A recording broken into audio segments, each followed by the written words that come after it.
السلام عليكم. أولا أنا مرحب بالأطقم الصحفية بمقر حزب الإنصاف باسم الأمين العام وباسم الأمين الدائم المكلف بالاتصال. أنا الأمين الدائم المكلف بالاتصال والتكوين في حزب الإنصاف هرب والمانع. بعد الدورة العادية الثانية لإجراء المكتب السياسي اليوم برئاسة رئيس الحزب محمد البلال مسعود، كانت هناك بعض القضايا المطروحة على طاولة المكتب السياسي والتي تم إثراؤها نقاشا. سنقوم الآن بقراءة البيان المترتب اللي جاء عن هذه المخرجات، وبعد ذلك سيتم عرض البيانات اللي قدمت من طرف الأشخاص اللي قدموها أمام المكتب السياسي اللي هو الأمين العام وصنبرشان، وما يتعلق بالخطة السياسية والخطة الإعلامية اللي نرجع لكم ونعد لكم بها عرض. وبعد ذلك سنكون جد مسرورين للاستماع إلى أسئلتكم للردود عليها ما نراه مناسبا بالحزب. شكرا. حزب الإنصاف بيان رقم 02/2026 المكتب السياسي، الدورة العادية الثانية للمكتب السياسي.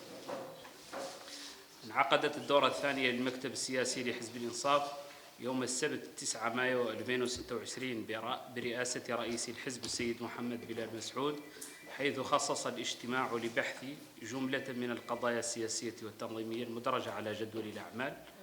وفي مستهل الاجتماع استعرض المكتب السياسي تقريرا مفصلا حول نشاطات الحزب بين الدورتين، تضمن حصيلة الأنشطة السياسية والتنظيمية والميدانية التي نفذها الحزب خلال الفترة الماضية، وما طبعها من حضور ميداني ومواكبة للقضايا الوطنية، سواء من خلال الحملات التحسيسية أو اللقاءات التشاورية أو الأنشطة الاجتماعية والتنظيمية التي قامت بها مختلف هيئات الحزب.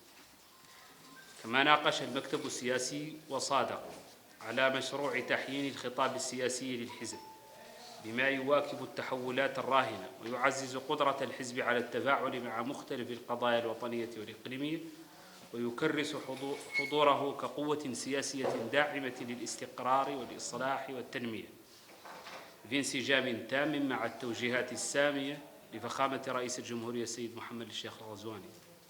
وفي الجانب التنظيمي ناقش المكتب السياسي وصادق على خطة تجديد الهيئات الحزبية باعتبارها محطة أساسية لتعزيز فعالية الأداء الحزبي وتوسيع المشاركة الداخلية، بما سيضمن ضخ دماء جديدة في مختلف هياكل الحزب وترسيخ مبادئ الانضباط والكفاءة والتمثيل الفعال. وأوصى بالتمسك باحترام النصوص الحزبية في هذه العملية.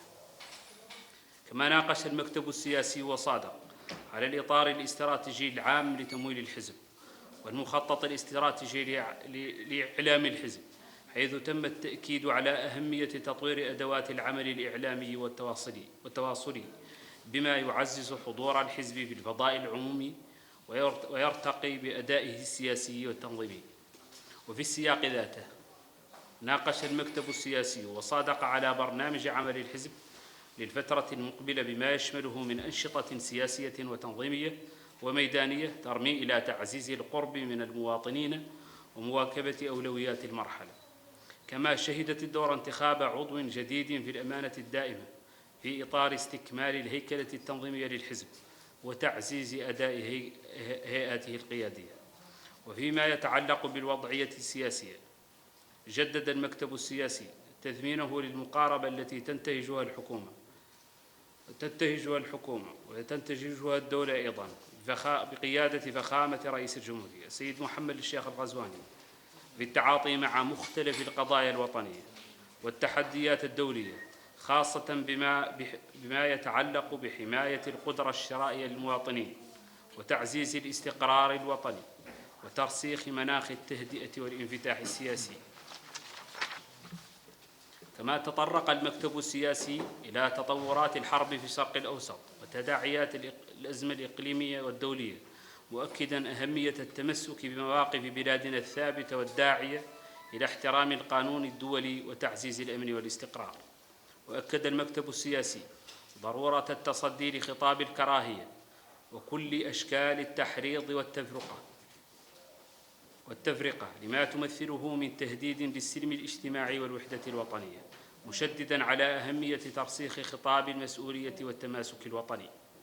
كما ناقش المكتب السياسي الإجراءات المتخذة لمعالجة الوضع على الحدود الشرقية والجنوبية الشرقية، مثمناً الجهود التي تقوم بها السلطات العمومية من أجل تأمين الحدود والحفاظ على الاستقرار. وتطرق الاجتماع كذلك إلى الاستعدادات الخاصة بفترة الصيف، خاصة ما يتعلق بتوفير المياه الصالحة للشرب والأعلاف ومواجهة الحرائق بما يضمن التخفيف من آثاره الظرفية المناخية على المواطنين. وفي الجانب التنظيمي شدد المكتب السياسي على ضرورة تحسيس المناضلين بضرورة الالتزام بخيارات الحزب وتوجيهاته، وعدم تزكية أي أحزاب أو جهات سياسية أخرى خارج الأطر الحزبية المعتمدة. كما هنأ المكتب السياسي الحكومة على العمل الكبير الذي تقوم به لصالح المواطنين، وعلى النتائج الاقتصادية الهامة التي مكنت من إطلاق وتمويل برنامج تنموي لصالح المواطنين في الداخل وفي العاصمة نواكشوط. كما أكد المكتب السياسي تمسك الحزب بخيار الحوار الوطني باعتباره إطاراً جامعاً لتعزيز التوافق. كما أكد المكتب السياسي تمسك الحزب بخيار الحوار الوطني باعتباره إطاراً جامعاً لتعزيز التوافق الوطني وترسيخ المسار الديمقراطي، مجدداً دعم الحزب لكل الجهود الرامية إلى إنجاح هذا المسار بروح المسؤولية والانفتاح. وفي ختام أشغال الدورة أكد المكتب السياسي لحزب الإنصاف مواصلة انخراطه الفاعل في مواكبة برنامج الإصلاح لصاحب الفخامة، والعمل إلى جانب الحكومة وكافة القوى الوطنية من أجل تعزيز الاستقرار وترسيخ التنمية وخدمة المصلحة العليا للوطن. حزب الإنصاف نواكشوط 9 مايو 2026. الآن لا نستمع لمجموعة من النقاط مع السيد الأمين العام قدمها اليوم أمام المكتب السياسي. دورته زود إن شاء الله بالبيان كاملين بالنسبة للأطقم الصحفية الحاضرة. السيد الأمين العام قدم تقرير عن خطة حزب الإنصاف بين دورتي المكتب السياسي. قدم أيضا برنامج العمل اللي هو خطة عمل الحزب، وسيقوم إن شاء الله بعرض ذلك أمام سعادتكم الوقارة. شكرا جزيلا. تفضل سيد الأمين العام. السلام عليكم الحضور الكريم، صلى الله على النبي الكريم. Je vais quand même essayer de faire un peu le résumé de nos interventions d'aujourd'hui. Comme vous le savez, on s'est réunis aujourd'hui au Palais des Congrès, au centre Mokhtar Dada, à l'occasion de notre deuxième session ordinaire du bureau politique de parti l'INSAF. Et au cours de cette réunion, on a également fait quelques présentations. Comme vous le savez, la dernière session qui s'est passée la fois dernière en décembre, la dernière session c'est aujourd'hui. Donc ce qu'on a eu à faire entre les deux sessions, on a fait un rapport là-dessus pour montrer à la population et montrer aux militants de l'INSAF nos activités, ce qu'on a eu à faire.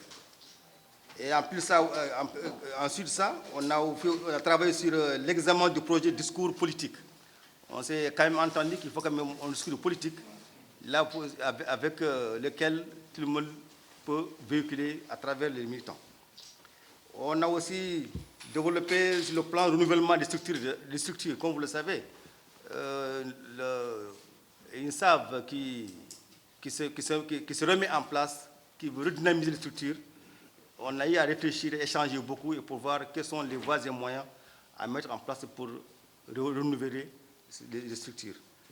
On a aussi parlé dans le cadre de stratégie, dans le cadre stratégique général de financement.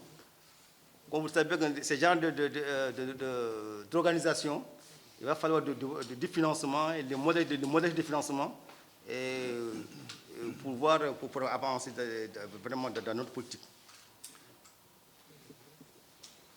On a aussi développé le plan d'action du parti. Il y a le plan d'action du parti, on a discuté aussi sur la situation politique d'une manière générale. Donc dans ce cas, moi j'ai eu quand même à faire un communiqué, ou deux communiqués, l'un par rapport au rapport politique du parti INSAV entre les deux sessions, et deuxième sur le plan d'action. Donc comme vous le savez, pour quand même mieux avancer, être cohérent, c'est de mettre en place nos structures, mettre en place les structures, mettre en place nos objectifs, et aussi montrer comment vous mettre en œuvre. Donc je lis comme en résumé le rapport qui a eu, ce qui s'est passé ici à INSAV entre les deux sessions. La période écoulée a été marquée par une intensification de l'activité politique et une profonde mutation organisationnelle. Sous l'impulsion de sa direction, le parti INSAV a réaffirmé son rôle de pivot de la marge présidentielle tout en modernisant ses structures pour répondre aux exigences de la nouvelle loi des partis politiques. Cet objectif, ça s'est divisé en 4 actions, en 4 grandes actions importantes.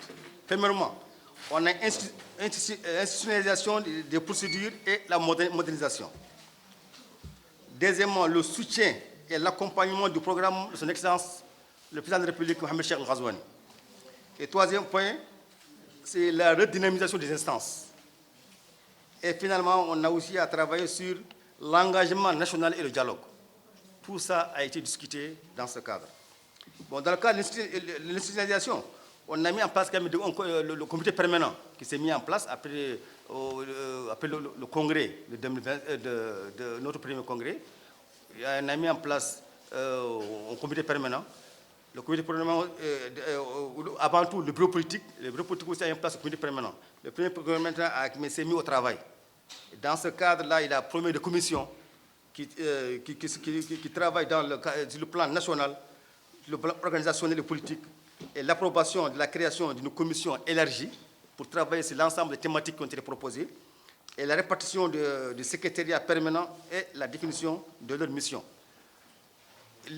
En fonction vraiment du programme du président de la République, on a eu à faire presque 25 thématiques ont été dégagées. Chaque thématique est attribuée à un secrétaire permanent.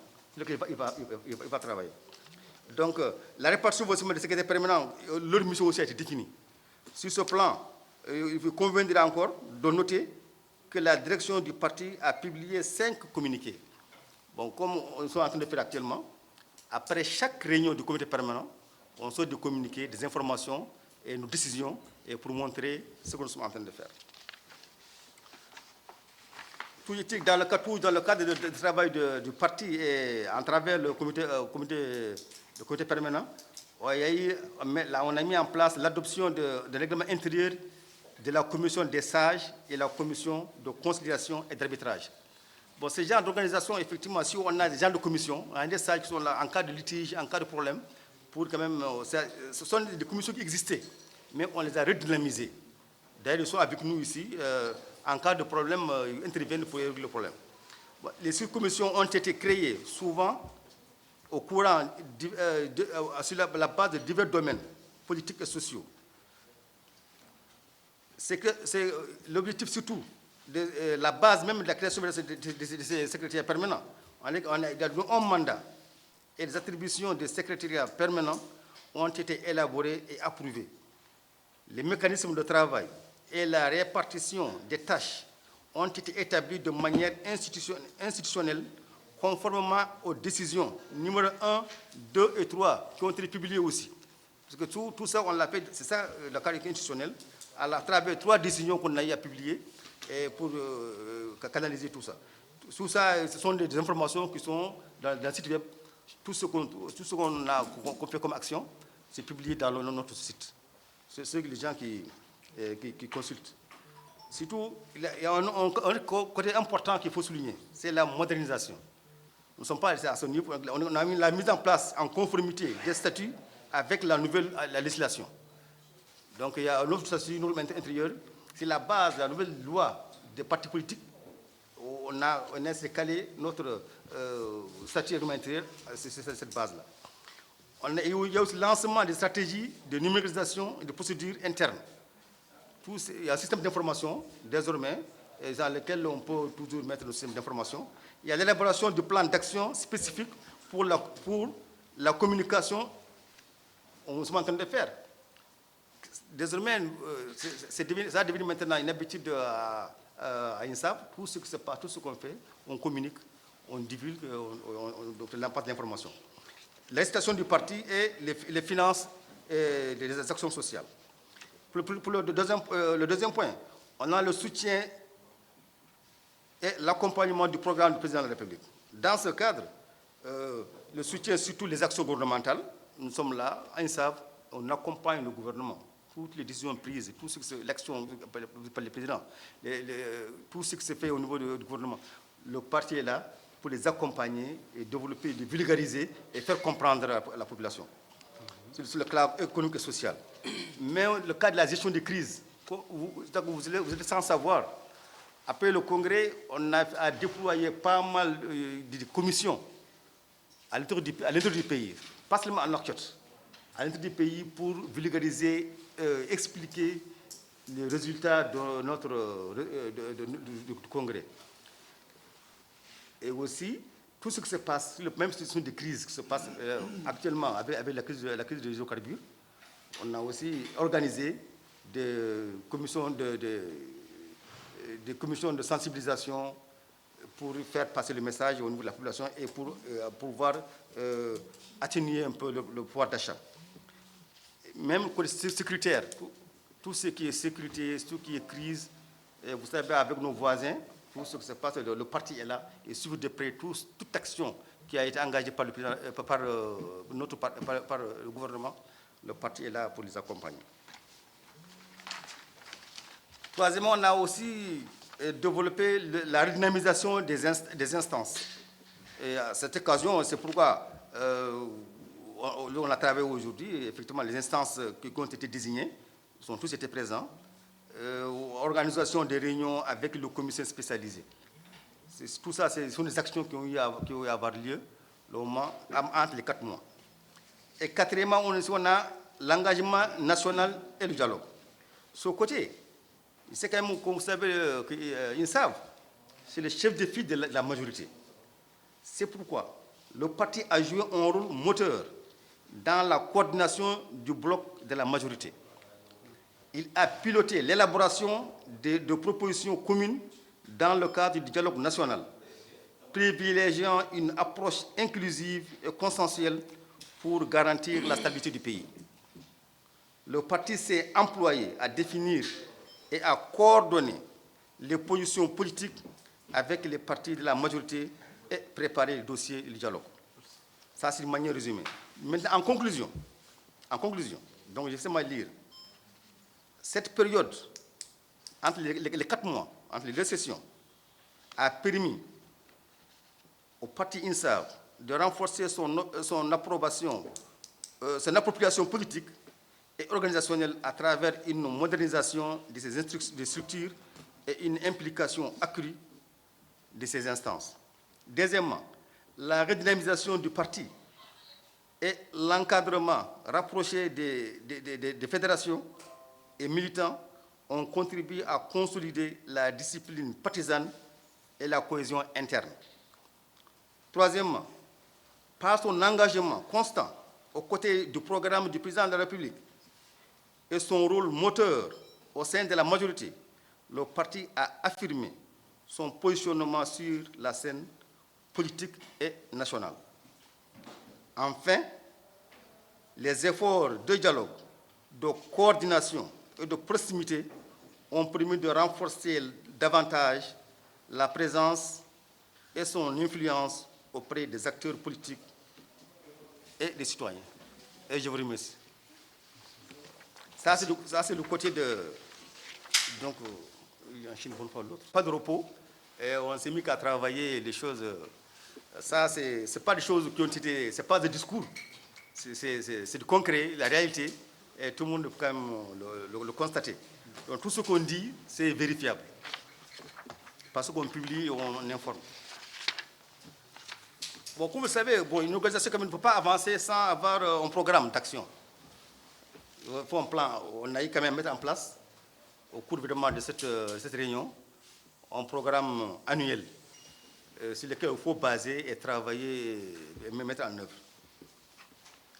Bon, je ne veux pas tout lire, c'est un plan qui, par exemple, on peut dire que ce plan, qu'est-ce qu'il a dit d'abord? C'est un plan stratégique, basé sur 3 points.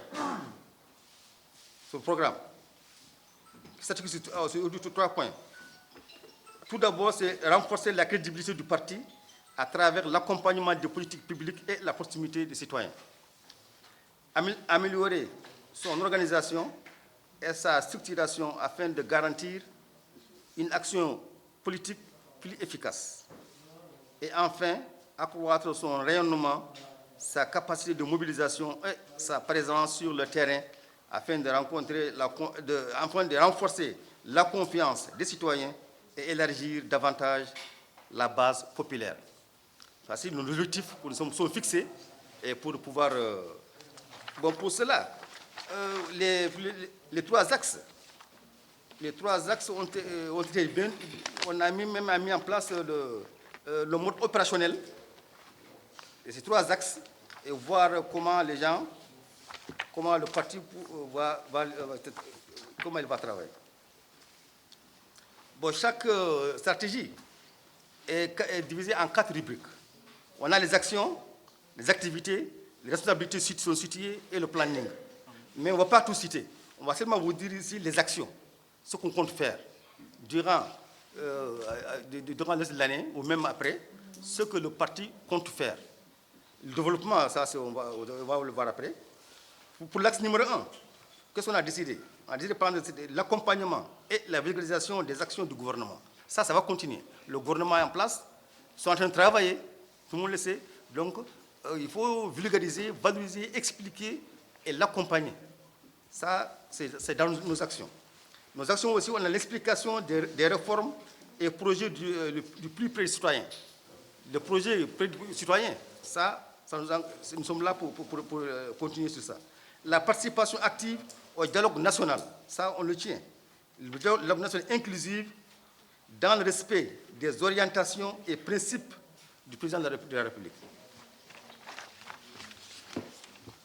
Nos actions se posent sur la production de contenus politiques et institutionnels mettant en valeur les positions du parti, les actions gouvernementales et les grandes orientations nationales. Le déploiement de campagnes digitales et médiatiques visant à renforcer la visibilité du parti, améliorer la communication avec les citoyens et valoriser les réalisations et activités du parti sur les différents apports de communication. Élaboration d'une revue mensuelle et d'un bulletin d'information mettant en valeur les avancées réalisées et le respect progressif des engagements. Ça, c'est très important. Bon, les résultats attendus, bon, donc je peux ne pas parler de... Effectivement, on a aussi dressé chaque action le résultat attendu. Donc, on compte à le faire. Donc, mais je compte sur les actions toujours. Pour le deuxième axe, on a le renouvellement et dynamisation des structures de base. Renforcement de la présence du parti dans toutes les wilayas. Amélioration de la coordination interne entre les différentes structures du parti. Nous aurons développé aussi la concertation continue avec les acteurs politiques et sociaux, la promotion de l'intégration des jeunes et des femmes, l'élaboration d'une carte politique nationale détaillée, la mise en place d'un système d'information de suivi efficace, mobilisation des ressources nécessaires aux activités du parti. On va travailler sur la création des secrétariats permanents thématiques et régionaux. Chaque secrétariat a une thématique et on va continuer à vulgariser, à développer dans ce sens-là.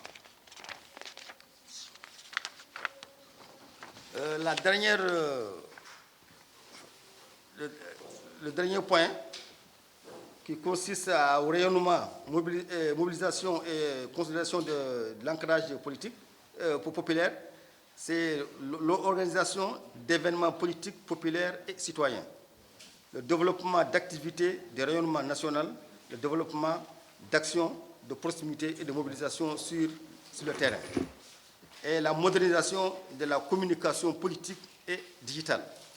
Donc ça, c'est en résumé les actions qu'on a eu à dégager, qu'on a développées aujourd'hui au niveau de la réunion de la deuxième session du bureau politique en enquête. Et je vous remercie. Merci. Assalamu alaikum wa rahmatullah. Ala Nabil Karim. De ce que nous avons développé ce matin et que nous avons appelé le cadre stratégique nouveau de financement du parti El Insaf. Comme vous le savez, depuis quelques mois, on entend beaucoup parler des réformes du parti, des réformes très profondes qui ont été d'ailleurs mentionnées par Monsieur le secrétaire général dans le rapport d'activité. Cette réforme nouvelle exige un parti qui a des financements innovants. Et c'est pour ça que nous avons développé ce cadre stratégique de financement. شكرا. بعد إذنكم نشكر الأمين العام محمد تراوري على التوضيحات التي تتعلق بالخطة العملية للحزب. نشكر كذلك صاحب المعالي جم صنبا شام على العرض الذي يتعلق بالتمويل. برك احنا عندنا عرضين والوقت ضيق. عندنا عرض يتعلق بالخطاب السياسي كان لا يعود الله يعود يقدمه الرئيس محمد به غير ضرب لظروف خاصة ما كان حاضر. عندنا أيضا العرض اللي يتعلق بالخطة الإعلامية اللي قدمه مسؤول الإعلام الحزب والله مسؤول الاتصال اللي هو أنا واللي ما هو لا يقبل وقت طويل واللي أساسا اللي اختصر فيه على كيف تعرفوا الحياة السياسية اليوم عاد يلعب فيها الإعلام دور محوري وبالتالي على أي مدى لا يتعدل تحديث في خطتها ومحاولة مواكبة التحولات وسرعة انتشار المعلومة اليوم فرض عليها تقدم خطة متماسكة إعلامية قادرة على مواكبة تطلعات الحزب وقادرة على مواكبة مستجدات الساحة السياسية اللي تتغير بين الحين والآخر. ذاك حتى علينا أن نقدم خطة متكاملة تتكون من 4 محاور أساسية هي السياق العام اللي جاية فيه الخطة وبعد ذلك تشخيص الوضعية الراهنة. بعد تشخيص الوضعية الراهنة قدمنا محاور اللي هم بنود هذه الخطة والله هذه الاستراتيجية اللي نسعى تنفيذها.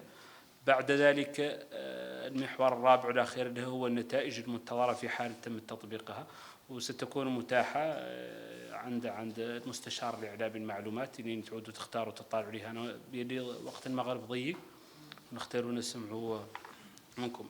نرجع للخطة السياسية والله الخطاب السياسي اللي صدر في 2026 اليوم واللي تم عرضه هو المرجعية العامة للخطاب السياسي المعروف يتم تحيينه نظرا للمستجدات كيف قلت اللي تخلق ونظرا أيضا للتقلبات اللي تخلق في المواقف السياسية ومستجدات ووجود أحزاب جديدة وبالتالي تم تحيينه طبقا المرجعيتين الأساسيتين واحدة الإعلان السياسي لحزب الإنصاف والمرجعية الأخرى هو البرنامج الرئاسي لصاحب الفخامة والله البرنامجين على الأقل تعهداتي وطموحي للوطن.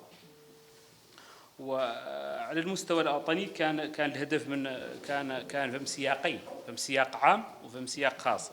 السياق العام هو التحولات الوطنية والدولية المتسارعة اللي تفرض تحيينا مستمرا للخطاب السياسي ومن أهمها على المستوى الوطني التحسين المستمر للحكامة المؤسسية والديمقراطية والمالية تعزيز الوحدة الوطنية وترسيخها تحسين الظروف المعيشية للمواطنين مراعاة الأوضاع الخاصة للفئات الهشة سعيا إلى تحقيق اندماج اجتماعي تنمية الرأسمال البشري من خلال تطوير أداء المدرسة الجمهورية وتمكين الشباب.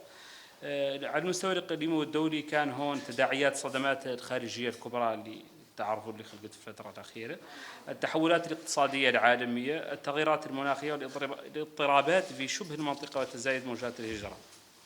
ثالثا المخططات الكبرى في مسيرة الحزب هذه تم في إطارها عرض المؤتمرات وظروف المر بين الحزب وتجديد هيئاته وتغيير قياداته في مراحل مختلفة وآلياتها رابعا مرتكزات الرؤية السياسية للحزب، ولن استعرضها عليكم لأنها ضروري تسمعوها. يقوم الخطاب السياسي للحزب على مجموعة من الثوابت الأساسية تتمثل في التمسك بالإسلام باعتباره مرجعية جامعة، صيانة الوحدة الوطنية وتعزيز التماسك الاجتماعي، ترسيخ مبادئ العدالة والمساواة، حماية الهوية العربية الإفريقية، تعزيز دولة القانون وترسيخ قيم المواطنة، ترقية اللغة العربية باعتبارها اللغة الرسمية واللغات الوطنية، مكافحة الفقر والإقصاء ومخلفات الرق، تسوية الملفات المرتبطة بحقوق الإنسان والتي لا تزال عالقة، تعزيز الديمقراطية والحريات ومحاربة التطرف وخطابات الكراهية، تعزيز اللامركزية من أجل تقريب الخدمات من المواطن وإشراكه في تسيير الشأن العام. تم أيضا في هذا الإطار نقطة خامسة يتعلق بتقديم رؤية الحزب من هذه القضايا التنموية حول دولة القانون قوية ذات حكامة عصرية، اقتصاد فعال مستدام بيئيا وسائرا على طريق الصمود، تنمية رأس المال البشري، الاندماج الاجتماعي لضمان الوحدة والانسجام، دولة آمنة قادرة على مواجهة تقلبات الجيوسياسية والجيواقتصادية أيضا.